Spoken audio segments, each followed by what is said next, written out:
नमस्कार, मैं बालकृष्ण मुले और आप देखना शुरू कर चुके द प्राइम टॉक का स्पेशल सेगमेंट खिलाड़ी की हमारी मेहमान है नम्रता बत्रा। नम्रता वुशु की खिलाड़ी है। साथ ही हम आपको ये बताना चाहेंगे कि सेल्फ डिफेंस का एक बहुत अच्छा गेम, मार्शल आर्ट का एक अभिन्न अंग वुशु को कहा जाता है। नम्रता जी, आपका ढेर सारा स्वागत है। आप अंतर्राष्ट्रीय स्तर की खिलाड़ी हैं। आपके पास नेशनल की बात की जाए तो 8 गोल्ड आपकी झोली में भरे पड़े हैं। कितनी खुशी होती है इस छोटी सी आयु में इतनी सारी उपलब्धि, अचीवमेंट्स आपके नाम लिखे गए हैं। खुशी होती है, अपना देश का नाम रोशन हो रहा है, दूसरी जगह पे हम पार्टिसिपेट कर पा रहे हैं, अपने देश को, नेशन को फील प्राउड हो रहा है। बिल्कुल सही कहा। शुरुआत की बात करेंगे, कहाँ शुरुआत हुई थी, कैसे शुरुआत हुई थी, कौन सा वह दिन था, आपको कब ऐसा लगा कि आप एक प्लेयर के रूप में पूरे देश भर में पहचानी जाए, अंतर्राष्ट्रीय स्तर पर आपका नाम हो, माहिल्या की नगरी इंदौर का नाम हो? बचपन से ही स्पोर्ट्स में इंटरेस्टेड थी और पापा ने अपने फ्रेंड से बात करी थी जिनके आज मैं जिम पे सीखती हूँ, the world gym and fitness centre. वहीं पर मुझे 6 साल हो गए ट्रेनिंग करते हुए। मेरा फर्स्ट नेशनल 2014 में था और वहीं पर सबके मोटिवेशन से, कोचेस के, मैं वहाँ पर गोल्ड जीत के आई थी। बिल्कुल, आपके नाम बड़ी उपलब्धि पहले ही लिखी जा चुकी है। आपने इंडिया में अलग अलग जगह पर जाकर अपने गेम में पार्टिसिपेट किया, साथ ही वहाँ पर गोल्ड जैसा मेडल आपको हासिल हुआ।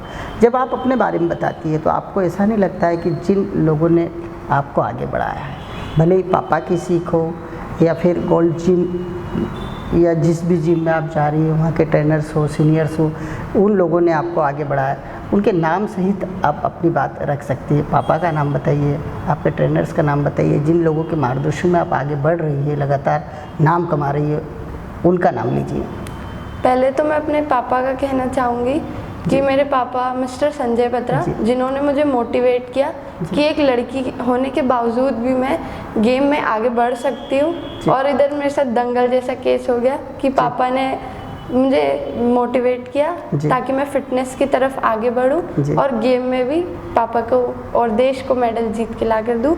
फिर जैसे कि बोलते ना, हाथ पे हाथ और बूंद बूंद से घड़ा भरता है, वैसे ही मेरे गेम की स्टार्टिंग हुई। मैं the world gym and fitness centre में प्रैक्टिस करना शुरू करी, मिस्टर मनीष आर्य सर और सोनू सर मेरे कोच के अंडर में, और उनके सानिध्य में मैं आज इंटरनेशनल में भी मेडल जीत पाई हूँ अपने देश के लिए।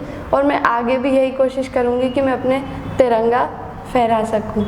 देखा जाता है कि गेम को चूज़ करना एक बड़ा काम होता है, ये आपने कैसे किया? गेम को चूज़ मैंने सेल्फ डिफेंस की दृष्टि से किया था, क्योंकि हमारे गेम में किक, पंच, थ्रो तीनों का कॉम्बिनेशन होता है और वो गर्ल्स के लिए बहुत हेल्पफुल होता है। जैसे कि हम रास्ते पे कहीं चल रहे हैं, कोई कुछ भी घटना घट सकती है, तो हमें अपना खुद का कॉन्फिडेंस यूँ कहे कि या फिर अपनी एक क्षमता होना चाहिए, अपनी एनर्जी का अपन उपयोग करते हुए अपनी खुद की रक्षा कर सके, रक्षण कर सके, अपने आप को सुरक्षित रख सके। आत्मरक्षा के लिए भी मैंने ये गेम चूज़ किया था। धीरे धीरे इंटरेस्ट आने लग गया और अचीवमेंट भी हुई और हार्डवर्क के कारण सबकी मेहनत से रंग लाई। बिल्कुल सही कहा। और मार्शल आर्ट्स को यदि देखा जाए तो एक कड़े परिश्रम के दौर से गुजर के एक मुकाम दिलाने वाला गेम कहा जाता है। आत्मरक्षा के जुनून में व्यक्ति इस गेम को सीखता है, लेकिन आत्मविश्वास ये गेम इतना बढ़ा जाता है कि उसे कभी किसी क्राउड से, कभी भीड़ से, या जो खुरापती तत्व जो होते हैं समाज के, उनसे कभी डर नहीं लगता, भय नहीं लगता है। किस तरह से लेती है आप इस गेम को? ये गेम चाइनीज़ मार्शल आर्ट कहलाता है, mother of all martial art. इसमें 2 तरीके से खेला जाता है, मतलब 2 फॉर्म होते हैं। जैसे कि एक होता है ताओलू, जिसमें हम भाले, तलवार, इन सब के द्वारा इवेंट करते हैं कुछ मिनट्स के। और हमारा जो मैं खेलती हूँ वो दूसरा गेम है शानशू, जिसमें 2 प्रतिद्वंदी आपस में फाइट करते हैं, जिसमें किक ताइक्वांडो से ली गई है, पंच मैरी कॉम बॉक्सर उनकी गेम से लिया गया है, और थ्रो रेसलिंग से लिया गया है। उसका कॉम्बिनेशन होता है और फाइट होती है 2 मिनट के, 3 राउंड, 2 राउंड ऐसे। चलिए, बड़ी खुशी की बात है कि इसमें कहीं ना कहीं मिश्रण की बात आती है। गेम के में अलग अलग क्षेत्रों से जो मिश्रण हुआ है, उसमें कुश्ती का भी कहीं ना कहीं, रेसलिंग का भी कहीं ना कहीं योगदान देखने को मिलता है। तो भारत भूमि के जो कुश्ती खिलाड़ी, उनका भी सीना कहीं ना कहीं गर्व से चौड़ा हो जाता होगा कि भले ही गेम विदेशी हो, विदेशी धरा पर उसकी उत्पत्ति हुई हो, मार्शल आर्ट का एक अभिन्न अंग हो, लेकिन कहीं ना कहीं इस गेम को भी मात्र गेम के मामले के रूप में पहचाना जाता है। अब आपका गोल क्या है, आप किस तरह से आगे बढ़ना चाहती है, क्योंकि आपका नाम तो इंटरनेशनल लेवल पे भी है, क्योंकि आपके नाम गोल्ड है, और भारत भूमि की बात की जाए तो यहाँ पर जो जितने भी कॉम्पिटिशन्स हुए उसमें आप अलग अलग स्पर्धाओं में हिस्सा लेकर आपने नेशनल लेवल पर 8-8 गोल्ड इकट्ठा कर रखे। आखिर इतनी बड़ी उपलब्धि का श्रेय आप किसको देना चाहती है? आप कितनी कड़ी मेहनत करती है, कितना परिश्रम करती है इतने गोल्ड पाने के लिए? मैं रोज़ सुबह मॉर्निंग में 6 to 8 और इवनिंग में 6 to 8 ट्रेनिंग करती हूँ अपने कोच के अंडर में। जी।